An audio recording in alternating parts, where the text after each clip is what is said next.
Leelavathi overall ஆட்டம் போட்டுச்சு.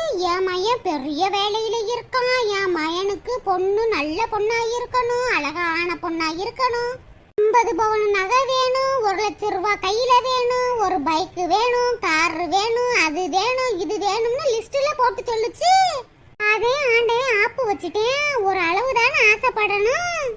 அடியே அந்த பையன் ஒரு பொம்பளை புள்ளைய மட்டும் கூட்டிட்டு வந்திருந்தா கூட இவ்வளவு பிரச்சனை இருந்திருக்காதடி. கையில ஒரு குழந்தைய வேற கூட்டிட்டு வந்திருக்காண்டி. அடக்கடவுளே அடக்கடவுளே, காலம் எதை நோக்கி போய்கிட்டு இருக்கு? காலம் கெட்டு கிடக்கு. சரி, இப்படியுமா பிள்ளைங்க இருக்குங்க? குழந்தைய பெத்து வளர்த்து ஆளாக்குன அம்மா அப்பாவுக்கு தெரியாதா பிள்ளைகளுக்கு எப்படி கல்யாணம் முடிச்சு வைக்கணும், ஏது வைக்கணும்னு? இப்படிலாம் இருந்தா என்ன செய்யறது? அந்த லீலாவதி வெளியில தலையை காட்ட முடியுமா? ஆமாண்டி, அந்த லீலாவதி வெளியிலே வரலையே, வீட்டுக்குள்ளேயே அடைஞ்சதே கிடக்கா. ஊரு பூரா இதே பேச்சாத்தான் இருக்கு. நான் வேற அந்த பயலுக்கு ஏத்துக்கிட்டு 2-3 லட்சத்துல பொண்ணு வேற கேட்டு தொலைஞ்சேன். போ, நான் உன் மூஞ்சில எப்படியே முடிக்க போறணும். இப்படி இல்லாம பிள்ளைங்க இருக்கு. நானும் 2 பிள்ளைய தந்த மாதிரி பெத்து வளர்க்கிறேன். ஏற எடுத்து கூட ஒரு பிள்ளைகளை பார்க்காதுகளே. உங்க பிள்ளைங்க தானே. அடுத்த ரவுண்டு உங்க வீட்டுக்கு தேன் நடக்க போகுது. உங்க மையன் அஜய் என்னைக்கு கூட்டிட்டு ஓட போறான்னு தெரியல. நம்மளும் அந்த காலத்துல சின்ன பிள்ளைகளாத்தனே இருந்தோம். ஏற எடுத்து ஒரு ஆளையும் பார்த்தது கிடையாது. ஸ்கூலுக்கு போனோமா, வீட்டுக்கு வந்தோமா, சாப்பிட்டோமா, தின்னமா, தூங்குனமான்னு இருந்தோம். இந்த காலத்து பிள்ளைங்க ஸ்கூலுக்கு போயிட்டு வந்து செல்லையே தான் நோண்டிக்கிட்டு இருக்கு. ஆமா ராணியக்கா, இந்த செல்லை பார்த்துதான் முக்காவாசி பிள்ளைங்க கெட்டு போய் கிடக்கு. எவ்வளவுக்கு எவ்வளவு டெக்னாலஜி வளர்ந்துகிட்டு இருக்கோ அவ்வளவுக்கு அவ்வளவு பிள்ளைங்க கெட்டு போயிட்டே இருக்கு. இதை எங்க போய் சொல்ல? என்ன என்னைய விட்டுட்டு மீட்டிங் போட ஆரம்பிச்சிட்டியோ போல இருக்கு. பாதி கதை ஓடி இருக்கும் போலயே. அடியே வாடி, இப்ப தாண்டி உட்கார்ந்தா அதுக்குள்ளே வந்துருவா. ஏண்டி இவ்வளவு லேட்டு? எங்க ராணியக்கா, வெளியில போனாலே என் மாமியார் விட மாட்டேங்குதே. அந்த வேலையை செய், இந்த வேலையை செய், துணியை தோவ, பாத்திரத்தை விளக்கு அப்படின்னு சொல்லிக்கிட்டே இருக்கு. அது கண்ணுல மண்ணை தூக்கிட்டு ஓடி ஆறதுக்கு இவ்வளவு நேரம் ஆகி போச்சு. என்னது இது? இந்த லெக்ல உட்காரவும் நல்ல ஒரு வாடையா அடிக்குது. கல்யாணக்கார வீட்டுல வைக்கிற கறிக்குழம்பு மாதிரில வாசனை அடிக்குது. இந்த ஆரம்பிச்சிட்டால வந்தோடனே இவளுக்கு கல்யாணக்கார வீட்டுல உள்ள கறி குழம்பு மாதிரி வாடை அடிச்சிரும். அட போடி, எப்ப பாரு சோறு குழம்பு சோறு குழம்பு. ஆமா, சோறு குழம்பு இருந்தா தான் சாப்பிட முடியும். நீ என்ன சோறும் தக்காளி சட்னிமா வச்சு சாப்பிடுற? குழம்பு ஊத்தி தானே சாப்பிடுற? இந்த கறி குழம்பு வாசனை இந்த ராணியக்கா வீட்டுல இருந்துதான் வருது. ராணியக்கா, என்ன உங்க வீட்டுல கறி குழம்பா? அட போடி, கறி குழம்பு வைக்கிறாங்க. கறி குழம்பு எங்க வீட்டுல வாரத்துக்கு ஒரு தாட்டி ஞாயிற்றுக்கிழமை மட்டும் தாண்டி கறி குழம்பு வைப்போம். மிச்ச நாள் சாம்பார், ரசம், புளி குழம்பு அது மாதிரியே வைப்போம். இன்னைக்கு கருவாட்டு குழம்பு தாண்டி வச்சேன். சின்ன பொண்ணுவா கொக்கா, எப்படி ராணியக்கா வாயில இருந்து என்ன குழம்புன்னு சொல்ல வச்சனா? கருவாட்டு குழம்பா? எனக்கு ரொம்ப பிடிச்ச குழம்பு கருவாட்டு குழம்பு. ராணியக்காவை எப்படியாவது ஐஸ் வச்சு வாங்கிட்டு போயிடணும். என்னக்கா சொல்ற? கருவாட்டு குழம்பா? கருவாட்டு குழம்புதான் கறி குழம்பு வாசனையா அடிக்குதா? அது எப்படிக்கா? நீ வைக்கிற குழம்பு மட்டும் எல்லா குழம்புமே கறி குழம்பு வாசனையாவே அடிக்குது. அட போடி, நான் என்ன புதுசாவா வச்சிட்டு இருக்கேன்? எப்பயும் போலவே வைக்கிறேன். அது இம்புட்டு மனமா இருக்கு. என்னதான் சொல்லுக்கா, இந்த தெருவுக்குள்ளேயே நீ வைக்கிற குழம்ப யாராலையுமே அடிச்சுக்கிற முடியாதுக்கா. இவன் எதுக்கு இப்படி அடி போடுறா? கருவாட்டு குழம்புக்கு தானே. அடியே சின்ன பொண்ணு, உங்க வீட்ல எல்லாம் குழம்பே வைக்க மாட்டீங்களாடி? ஏன் வைக்க மாட்டோம்? ஓசில யாராச்சும் மீன் கொடுத்தா மீன் குழம்பு வைப்பமே, காய்கறி கொடுத்தா காய்கறி குழம்பு வைப்பமே. என்ன வாசனை, என்ன வாசனை? வாசல்ல உட்காரவே முடியலையே, அம்புட்டு வாசனையால இருக்கு. ராணியக்கோ, சின்ன பொண்ணு குழம்புக்கு அடி போட்டுட்டா. ஏக்கா, கருவாட்டு குழம்புல என்னென்னக்கா போடுவ? இம்புட்டு மனமா நான் எங்கேயுமே பார்த்தது இல்லக்கா. மனமே இம்புட்டு இருக்கு, சாப்பிட்டா எப்படி இருக்கு? அடிய பாடு என்கிட்ட. அது சரி, சின்ன பொண்ணுக்கா தெரியாது யாரை எப்படி ஐஸ் வச்சா என்ன கிடைக்கும்னு நல்ல ஐஸ் வச்சு விட்டாலே. அடியே சின்ன பொண்ணு, காலையில இருந்து நைட்டு தூங்குற வரைக்கும் மாங்கு மாங்கு மாங்கு மாங்குன்னு வேலை பார்த்துக்கிட்டு கிடைக்க. ஆனா ஒரு ஆளு கூட என்னைய புகழ்ந்து பேசினதே கிடையாதுடி. நீங்க என்னைய புகழ்ந்து புகழ்ந்து பேசிக்கிட்டு இருக்க பத்தியா? குழம்பு கூட நல்லா இருக்குன்னு எவ்வளவு புகழ்ற. என் வீட்டுக்காருக்கு சாப்பாடை போட்டு கொடுத்தா தலையை குனிஞ்சுக்கிட்டு மாடு மாதிரி தின்னுக்கிட்டே தான் கிடக்கும். நல்லா இருக்குன்னு சொல்லாது, நல்லா இல்லேன்னு சொல்லாது. அது பாட்டுக்கு மேய்ஞ்சுக்கிட்டு கிடக்கும். என் மாமியாருக்கு சோத்தை போட்டு கொடுத்தா 1000 குறை சொல்லும். நீந்தாண்டி நான் வைக்கிற குழம்பு வாசனையை பிடிச்சே நல்லா இருக்குன்னு எப்படி பாராட்டுற? ஏக்கா, என்னக்கா இப்படி சொல்ற? என்கிட்ட காசும் பணமும் இருந்துச்சுன்னா நீ குழம்பு வைக்கிற கைக்கு தங்க காப்பையே போட்டுருவேன். நல்ல வாயிலேயே பட சுடுறாளே ஆத்தாடி. ஓசி குழம்புக்கு இம்புட்டு பேச்சா? அடியே சின்ன பொண்ணு, தங்க காப்பும் வேணாம்,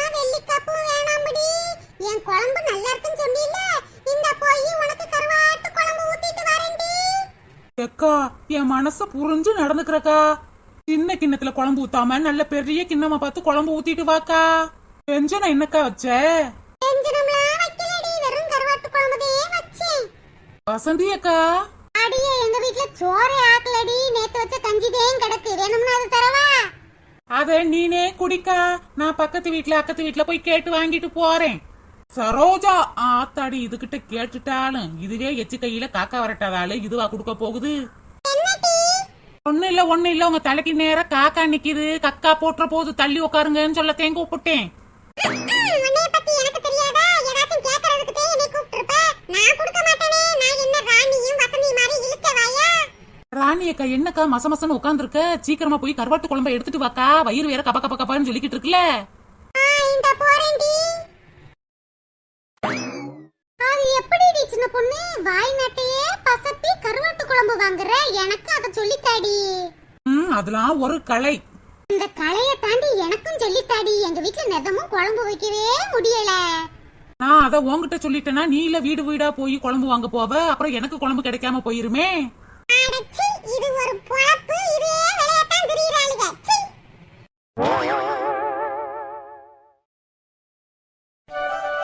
அம்மாடி, சின்ன பொண்ணு, சின்ன பொண்ணு. இதோ வந்துட்டேன். என்னத்தே கூப்பிட்டீங்களா? ஆமா சின்ன பொண்ணு, வயிறு ரொம்ப பசி எடுத்துருச்சு, அதான் கூப்பிட்டேன். என்ன சமைச்ச, என்ன குழம்பு வச்ச? ஏத்தே வார கடைசி பாருங்க, அதான் காய்கறிலாம் தீந்து போச்சு, அதான் ரசமும் கீரை கடைஞ்சும் வச்சிருக்கேன் தே. என்ன சின்ன பொண்ணு, ரசமும் கீரையும் கடைஞ்சு வச்சிருக்கியா? இது என் தொண்டைக்குழியிலேயே இறங்காதே. ஏத்தே எனக்கும் தான் பிடிக்காது, வேற என்ன செய்யறது? உங்க மயனும் இன்னும் காசு கொடுக்கல பாருங்க. வீட்டுல ஒரு பொருளும் இல்ல, இருக்கிறத வச்சு சமைச்சேன் தே. இன்னைக்கு ஒரு நாள் அட்ஜஸ்ட் பண்ணி சாப்பிடுங்க தே. என்ன சின்ன பொண்ணு, இன்னைக்கு மீன் குழம்பு வைப்பேங்க நான் எதிர்பார்த்துக்கிட்டே இருந்தேன். ஆனா இப்படி ஏமாத்தி புட்டியே. ஆனா நீ அடுப்படியில இருக்கும்போது மீன் குழம்பு வாசமும் பொரிச்ச மீன் வாசமும் எனக்கு அடிச்சிச்சு. ஓ அதுவா தே, நம்ம வீட்ல எல்லாம் மீன் குழம்பு வைக்கல தே. பக்கத்து வீட்டு ராணி அக்கா வீட்டுல தான் மீன் குழம்பும் பொரிச்ச மீனும் செஞ்சாங்க. அந்த வாசனதே அடிச்சிருக்கு தே. ராணி வீட்லவே மீன் குழம்பு வச்சாங்களாக்கு. அம்புட்டு வாசனை, வீட்லயே இருக்க முடியல. வயிறெல்லாம் கப கப கப கபன்னு சொல்லிருச்சே.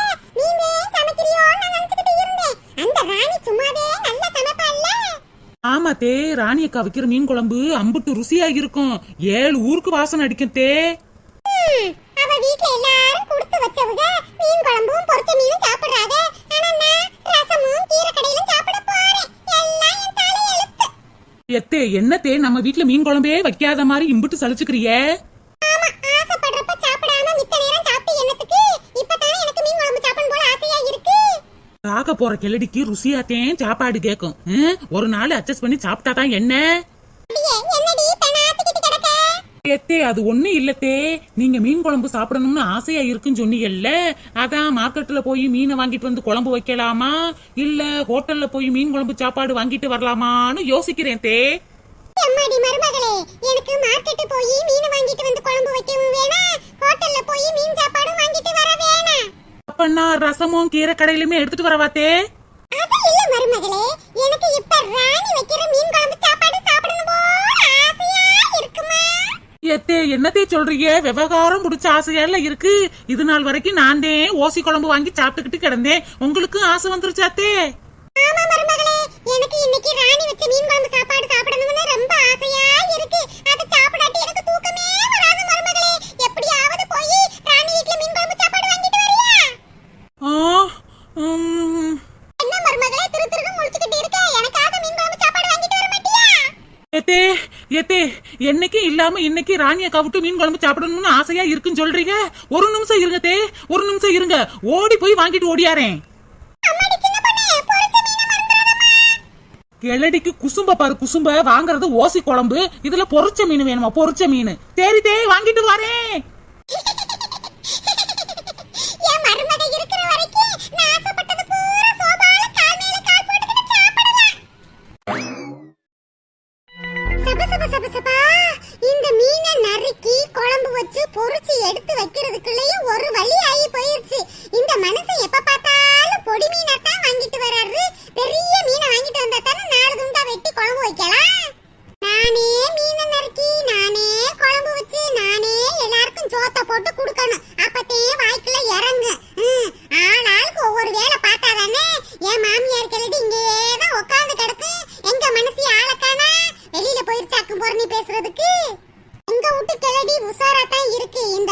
மீனை வாங்கிட்டு வரவும் எங்கடா நம்மள மீன் நறுக்க விட்டுருவாங்களோன்னு சொல்லிட்டு ஓடிருச்சே. கரெக்டா டான்னு 1 மணிக்கு வந்துரும் திங்கிறதுக்கு. சோத்த போடு சோத்த போடு சோத்த போடுன்னு. அடுப்படியாவது கொஞ்சம் விஸ்தாரமா இருக்கா, இத்தனையோண்டு முட்டு சந்து மாதிரி இருக்கு.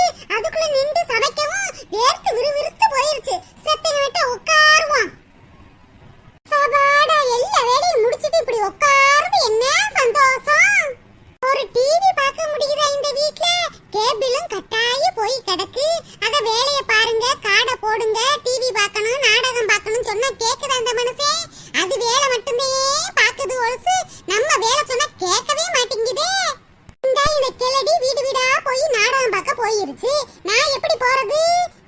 வீட்ல வேலை இல்ல எனக்கு. பூங்குயிலே பூங்குயிலே கேளு, நீ பாட்டெடுத்த காரணத்தை கூறு. யாரிடத்தில் உன் மனசு போச்சு, நூலை போல உன் உடம்பு ஆச்சு. அடி பூங்குயிலே பூங்குயிலே கேளு. என்னது வீட்டுக்குள்ள வரவும் ஒரே பாட்டு சத்தமா கேக்குது? நான் என்ன ராணி அக்கா வீட்டுக்கு தானே வந்திருக்கேன், வேற எதுவும் சின்ன குயில் சித்ரா வீட்டுக்குள்ள வந்துட்டேனா? அடியே வாடி சின்ன பொண்ணே, என்னடி வந்துட்டு வாசல்லையே முணுமுணுத்துக்கிட்டு நிக்கிறவ? அது ஒண்ணு இல்ல ராணி அக்கா, உங்க வீட்டுக்குள்ள வரவும் ஒரே பாட்டு சத்தமா கேட்டுச்சு, அதே முழிச்சுக்கிட்டு நிக்கிறேன். அடியே நான் தாண்டி பொழுது போகலைன்னு பாட்டு பாடிக்கிட்டு கிடந்தேன். இன்னும் ராணி அக்கா சொல்ற, நீ தான் பாட்டு படிச்சதா? அம்புட்டு இனிமையா இருந்துச்சு. அடியே சும்மா முணுமுணுக்க தாண்டி செஞ்சேன். உட்காருடி. ஏக்கா ராணி அக்கா, என்னக்கா இது? நான் காண்பது கனவா இல்ல நினைவா? என் கண்ணையே என்னால நம்ப முடியல. அடியே என்னடி சொல்ற? ஏக்கா எப்ப பார்த்தாலும் சிங்குச்சான் சிங்குச்சான் ஊதா கலர் சிங்குச்சான்னு ஒரே சேலையை கட்டிக்கிட்டு அரைச்சுக்கிட்டு கிடப்ப, இப்ப என்னன்னா ரெட் கலர்ல மாறிட்ட. இந்த கலர் உனக்கு சூப்பரா இருக்குக்கா. ஏதுக்கா இந்த சேலை? அடியே மாமா என் பிறந்த நாளுக்காக எனக்கு வாங்கி கொடுத்தாருடி. நல்லா இருக்காடி. சூப்பரா இருக்குக்கா. அனியக்கா அடி வசந்தி வா. அடியே சின்ன பொண்ணு நீ இங்கதான் இருக்கியா? ஆமா வசந்தி அக்கா, வீட்டுல பொழுது போகல பாருங்க, அதான் இங்கிட்டு வந்துட்டேன். அடியே சின்ன பொண்ணு நேத்து சாயந்தரமாவே உன்னை ஆள காணாமேடி, எங்கடி போனே? வசந்தி அக்கா, நான் நேத்து எங்க வீட்டுக்கார்ட்ட பொரோட்டா சாப்பிடணும்னு ஆசையா இருக்குன்னு சொன்னேன். அதான் கிளம்பு போய் ஹோட்டல்லயே போய் சாப்பிட்டுட்டு வந்துடலான்னு என்னை கூட்டிட்டு போயிட்டாருக்கா. ஓ அப்படியாடி, அதானே நீ இருந்த உடனே வந்து என்கிட்ட சொல்லிருப்பியே. என்ன வசந்தி அக்கா, எனக்கு ஒண்ணும் புரியலையே. அடியே சின்ன பொண்ணு நேத்து சாயந்தரம் நீ இல்லாதப்ப அந்த கீதாவுக்கும் அந்த கருப்பாய்க்கும் சரியான சண்டைடி, அடிமுடி சண்டை. அட ஆமாக்கா, இப்பதாக்கா எனக்கு ஞாபகம் வருது. நாங்க ஹோட்டலுக்கு போயிட்டு வந்த உடனே எங்க மாமியார் சொல்லிக்கிட்டு இருந்துச்சு, ஏதோ பெரிய சண்டை அப்படி இப்படின்னு சொல்லிக்கிட்டே கிடந்துச்சு. என் மாமியார் பேச்செல்லாம் நான் காதுல வாங்க மாட்டேன் பாருங்க. என் மாமியாரு ஒன்ன பார்த்தா 10ன்னு சொல்லும், அது பேச்சையே நான் காதுல எடுத்துக்கவே மாட்டேன்க்கா. அப்படியா? அந்த கீதாவுக்கும் அந்த கருப்பாய்க்கும் தான் சண்டையா? என்னக்கா சண்டை?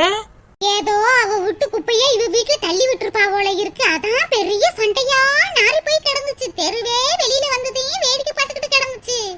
இவ முடிய அவ புடிச்சுக்க, அவ முடிய இவ புடிச்சுக்க, தெருவே வேடிக்கை பார்க்கது. யாரும் போய் விலைக்கு விட பயப்படுறாங்கடி. அப்படி ஒரு சண்டைடி. அந்த கருப்பாயி அந்த கீதாவுக்கு வாயிலேயே ஓங்கி ஒரு குத்து குத்துனா பாரு, வாயில இருந்து பொல பொல பொல பொலன்னு ரத்தம் வடிஞ்சு போச்சு. இந்த கீதா சும்மா இருப்பாளா? கீழே கிடந்த விளக்கமாத்த எடுத்து அந்த கருப்பாயி தலையில 4 அடிதே, நச்சு நச்சு நச்சுன்னு. விளக்கமாறு பூரா அந்த கருப்பாயி தலையிலதான் இருந்துச்சு பாத்துக்க. ஏ ராணி அக்கா, நீ பாத்தியா என்ன சண்டைய? நானும் தாண்டி பார்த்தேன். போய் விளக்கி விடலான்னு போனா என் மாமியார் காலை எடுத்து கீழே வைக்க கூடாது, காலை வெட்டி புரியும் சொல்லி புரிச்சு. அதான் வீட்டு வாசலையே நின்று வேடிக்கை பார்த்தேன்டி. அதோட எங்க வீட்டுக்காரர் சத்தம் போட்டாரு, என்ன வெளியில இருந்து வேடிக்கை பாக்குற, உள்ளக்கவான்னு சொல்லிட்டாரு. சரி சண்டைக்கு அப்புறம் என்னடி ஆச்சு? வேற என்ன ஆக போகுது? 2 பேருக்கு சரியான அடிக்கா. பெரிய ஆஸ்பத்திரியில கொண்டு போய் சேர்த்திருக்காங்களாம். கருப்பாயி ஒரு பெட்லயும் கீதா ஒரு பெட்லயும் படுத்து கிடக்காங்களாம். அக்கா பெரிய ஆஸ்பத்திரியா? அவ்வளவு பெரிய அடியோ? ஏண்டி சின்ன பொண்ணு, நீ எதுவும் போய் பார்க்க போறியா? இல்ல வசந்தி அக்கா, தெரிஞ்சுக்கிறதுக்கு தான் கேக்குறேன். 4 விஷயம் நம்மளுக்கும் தெரிய வேணாமா? இங்க பாருவேன், பச்சை மிளகா வாங்க வந்துட்டு இப்படி உட்காந்துக்கிட்டு பேசிக்கிட்டு கிடைக்கேன். ராணி அக்கா, பச்சை மிளகா ஒரு 4-5 இருந்தா எடுத்து தாக்கா. எங்க வீட்டுக்காருக்கு ரசம் வேணும்னு சொன்னாரு. நான் கூடைகள்ல தேடி பார்த்தேன், பச்சை மிளகாயே இல்ல. அதான் உங்ககிட்ட வாங்கிட்டு போலாம்னு வந்தேன். சீக்கிரமா எடுத்து தாக்கா. இந்த தாரே வசந்தி. ராணி அக்கா, அப்படியே 2 கொத்து கருவேப்பிலையும் எடுத்துட்டு வாக்கா. அடேங்கப்பா, நம்மளுக்கு பின்னாடி வந்துட்டு பச்சை மிளகாயும் கருவேப்பிலையும் கேட்டு வாங்குது. நம்ம மீன் குழம்பு வாங்க வந்துட்டு இப்படி பக்கன்னு உட்காந்துக்கிட்டு கிடக்கமே. அப்புறம் சின்ன பொண்ணு சாப்பிட்டியா? இல்ல வசந்தி அக்கா, இனிமேதான் சாப்பிடணும். ஏன் வசந்தி அக்கா, காய்கறி கடையை தாண்டிதான் ராணி அக்கா வீடு இருக்கு. காய்கறி கடையிலேயே வாங்கிருக்க வேண்டியதானே பச்சை மிளகாயும் கருவேப்பிலையும். ஏன் ராணி அக்கா வீட்டுலதான் வாங்கணுமா? அடிய கடை பூட்டி கிடக்குடி, அதனாலதாண்டி ராணி அக்கா வீட்டுக்கு வந்தேன். ஏ வசந்தி அக்கா, என்னக்கா காதுல பூ சுத்துற? அந்த கடைக்காரரு இடியோ மழையோ புயலோ எந்த நேரம் பார்த்தாலும் கடையை திறந்துதே வச்சிருப்பாரு. உனக்கு மட்டும் இப்ப கடையை பூட்டிட்டு போயிட்டாரோ? இந்த வசந்தி, எங்க வீட்லயும் பச்சை மிளகா காலியாத்தையும் போச்சு உலையிருக்கு, உனக்கும் பொறைக்கிட்டையும் கொண்டு வந்தேன். புடி. பரவாயில்ல ராணி அக்கா, இது போதும்க்கா. ஏத்தே, இதுவா கொஞ்சம் மிளகா? இத வச்சு 2 நாள் குழம்பு வச்சிடலாமே. சரி ராணி அக்கா, நான் போய் எங்க வீட்டுக்காருக்கு ரசம் வச்சு கொடுக்க போறேன். ஏன் சின்ன பொண்ணு, நீ போகலையா? ராணி அக்கா, சாயந்தரமா வாக்கா அந்த மரத்தடியில உட்காந்து பேசுவோம். சரிடி வசந்தி. பாத்தியா ராணி அக்கா, எனக்கு பின்னாடி வந்துட்டு நல்ல சண்டை கதையை சொல்லிட்டு நல்ல அதுக்கு தேவையான பச்சை மிளகாயும் வாங்கிட்டு போயிருச்சு. சரியான ஆளுதான் வசந்தி அக்கா.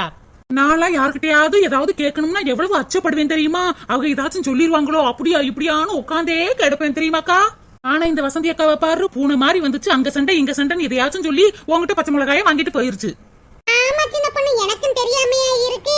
அன்னைக்கு பைப்படியில என்னமா சண்டை போட்டுக்கிட்டுனாருன்னா எல்லாம் எனக்கு தெரியத்தையும் செய்யுது. என்ன செய்யறது, பக்கத்து வீட்டுக்காரியா வேற போயிட்டா, இல்லைன்னு சொல்ல முடியாது பாரு. நானும் அடுத்த வீட்டு சண்டை நடந்தா கூட என்ன எதுன்னு கூட போய் பார்க்க மாட்டேன்க்கா. வீட்டுக்குள்ளேயே தான் இருந்து பாப்பேன். எங்க வெளியில போய் நின்று பார்த்தா அவளுக்கு சண்டை போட்டுக்கிட்டு இருக்கிறதுல வந்து நம்ம மட்டும் உடச்சு விட்டாளுங்கன்னா என்ன செய்யறது? அதனால வெளியில எல்லாம் போக மாட்டேன்க்கா. ஆமா சின்ன பொண்ணு, ஊரை விட்டு சண்டையை பார்த்து நம்ம என்ன செய்ய போறோம்? சரி ராணி அக்கா, உங்க வீட்டுல வந்ததுல இருந்து நல்ல வாசனை அடிச்சுக்கிட்டே இருக்கே. என்னக்கா குழம்பு வச்சிய? எங்க வீட்டுக்காரர் பொடி நெத்திலி வாங்கிட்டு வந்தாருமா, அதத்தையும் குழம்பு வச்சுட்டு பொரிச்சு வச்சிருக்கேன். என்ன வாசனை, என்ன வாசனை? இந்த போராளே வசந்தி, இவளும் சாதாரணப்பட்ட ஆளு கிடையாது சின்ன பொண்ணு. எப்ப பார்த்தாலும் எங்க வீட்டுல வந்து இஞ்சியை கொடுங்க, பூண்டை கொடுங்க, பச்சை மிளகா கொடுங்க, அதை கொடுங்க, இதை கொடுங்கன்னு எதையாச்சும் கடன் வாங்கிட்டு போய்கிட்டே தான் கிடப்பா. ஏன் சின்ன பொண்ணு, வசந்தி உங்க வீட்டுல எதுவும் கடன் வாங்கிட்டு போவாளா? ஆமா ராணி அக்கா, நான் தனியா இருக்க போதெல்லாம் வந்து வாங்கிட்டே போகும். ஆனா என் மாமியார் இருக்கிறப்பெல்லாம் என் வாசல கூட மிதிக்காதுக்கா. என் மாமியார் நல்லா கிழிச்சு விட்டுரும் பாத்துக்குங்க. எப்படித்தான் எல்லார் வீட்லயும் போய் இப்படி ஓசி ஓசியா வாங்கிட்டு போய் சமைக்கிறாளுகளோ தெரியலக்கா. நானும் அடுத்த வீட்டுல போய் பச்சை தண்ணி தாங்கன்னு சொல்லி கேக்குறதுக்கு கூட அம்புட்டு அச்சப்படுவேன்க்கா. ஆமா ஆமா, உன்னைய பத்தி எங்களுக்கு தெரியாத சின்ன பொண்ணு, எல்லாம் தெரியும் தெரியும். நான் யார்கிட்டையும் போய் பச்சை மிளகா தாங்க, வெங்காயம் தாங்க, பூண்டு தாங்கன்னு கேட்கவே மாட்டேன்க்கா. யார்கிட்ட போனாலும் குழம்பு தாங்கன்னு கேட்பேன். சரி ராணி அக்கா, நான் வந்ததுல இருந்து குப்பு குப்பு குப்புன்னு வாசனை தான் அடிச்சுக்கிட்டு இருக்கு. குழம்பு என்ன இறக்கிட்டீங்களா இல்ல அடுப்புலதான் கிடக்கா? சின்ன பொண்ணு, அப்பவே நான் இறக்கிட்டேனே. நாளா யார்கிட்டையும் போய் குழம்பு தாங்கன்னு போய் நிக்கவே மாட்டேன்க்கா. ஆனா உங்க வீட்டுல மட்டும் குழம்பு வச்சா உரிமையோட வந்து நம்ம அக்கா தானே குழம்பு தாங்கன்னு கேட்பேன். இந்த தெருவுலயே நீங்க வைக்கிற குழம்பு தாங்க எனக்கு பிடிக்கும். மித்த யார் வைக்கிற குழம்பையும் நான் வாங்கி சாப்பிட கூட மாட்டேன். நீங்க வைக்கிற மீன் குழம்பு 8 வீட்டுக்கு மணக்கும்க்கா. நாங்க வாசனையை பிடிச்சே வந்துருவோம் பாத்துக்க. இப்ப கூட பாரு ராணி அக்கா, எனக்காக மீன் குழம்பு வாங்க வரல, என் மாமியாருக்காகத்தே மீன் குழம்பு வாங்க வந்திருக்கேன். நீ வச்ச மீன் குழம்பு அதுக்கு மூக்கு வாசனை பிக்கிதான். என் மாமியார் வேற வயசானவுக, அது இப்பயோ நாளைக்கோ போய் சேர்ந்துரும். அது ஆசையை நிறைவேற்றுறது நம்ம கடமை தானக்கா. அதே நான் எனக்காக குழம்பு வாங்க வரலக்கா, என் மாமியாருக்காக கொஞ்சோன்னு குழம்பு வாங்க வந்திருக்கேன். கொஞ்சோன்னு குழம்பும் ஒரு 2 பொரிச்ச மீனும் தாயேக்கா. ஓ மாமியார் கடி, ஓ மாமியார் எந்த காலத்துலயும் யார் வீட்லயும் வச்ச மீன் குழம்பு கேட்காதேடி. இன்னைக்கு அதிசயமா கேட்டிருக்கா, இந்த எடுத்துட்டு வரேன்டி. ஏக்கா, குழம்பு மீன் துண்டுல 2 பொரிச்ச மீன் துண்டுல 2 வச்சிருக்கா. அதுக்கு பொரிச்ச மீனுனா உசுறு. சரிடி. என் மாமியார் ஆசைப்பட்டுருச்சுன்னு சொல்லி இந்த ராணி அக்கா வீட்டுல குழம்பு வாங்க வந்திருக்கேன். நாளைக்கே அவ மகக்காரி வந்துட்டா என்னை மதிக்க கூட செய்யாது. இந்த சின்ன பொண்ணு சுட சுட இருக்கு, உன் மாமியாருக்கு கொண்டு போய் கொடு. ராணி அக்கா ரொம்ப தேங்க்ஸ். இருக்கட்டும் டி, நீ என்ன உனக்கா குழம்பு கேட்ட, உன் மாமியாருக்கு தானே கேட்ட, கொண்டு போய் குடுடி. சரி போயிட்டு வரேன்க்கா. போயிட்டு வா.